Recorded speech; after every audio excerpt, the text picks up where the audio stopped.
கோழி பண்ணை போடணும் அப்படின்னு சொல்லி நிறைய பேர் வந்துட்டு ஆசைப்படுறாங்க. அவங்கள சில பேர் வந்து பார்த்தீங்கன்னா சொந்த நிலம் வச்சிருக்காங்க, ஒரு சில பேர் வந்து லீஸுக்கு எடுத்தும் பண்ணுறாங்க. இப்போ அவங்களுக்கு நீங்கள் என்ன சொல்ல வரீங்க அப்படிங்கிறத சொல்லுங்கள். நீங்கள் இந்த நிலத்தை லீஸுக்கு எடுத்திருக்கீங்களா, உங்கள் சொந்த நிலமா அப்படிங்கிறத கொஞ்சம் விரிவாக சொல்லுங்கள்.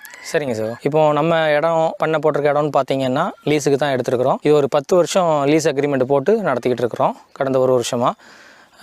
புதுசாக தொழில் தொடங்கணும்னு நினைக்கிறவங்களுக்கு கையில் முதலீடு கம்மியாக இருக்கிற பட்சத்தில் நீங்கள் வந்து இடத்த லீஸுக்கு பார்க்குறது நல்லது. அதில் இன்னொன்று என்னென்னு கேட்டிங்கன்னா, லீஸுக்கு பார்க்கும்போது இடம் வந்து குறைஞ்சபட்சம் 5 வருஷத்துலேருந்து 10 வருஷம் வரைக்கும் நீங்கள் அக்ரிமெண்ட் போடுறது தான் உங்களுக்கு சேஃபர் சைடு. ஏன் அப்படின்னா, நாளைக்கு வந்து 2 வருஷம் கழிச்சு 2 வருஷமோ 3 வருஷமோ அக்ரிமெண்ட் போட்டிங்கன்னா தொழில் நல்லா போகும்போது லீஸோட வேல்யூ அவங்க வந்து இன்க்ரீஸ் பண்ணலாம், இல்லை அவங்களே பண்ணையை நடத்தணும்னு நினைக்கலாம், நம்மளை காலி பண்ண சொல்லலாம்.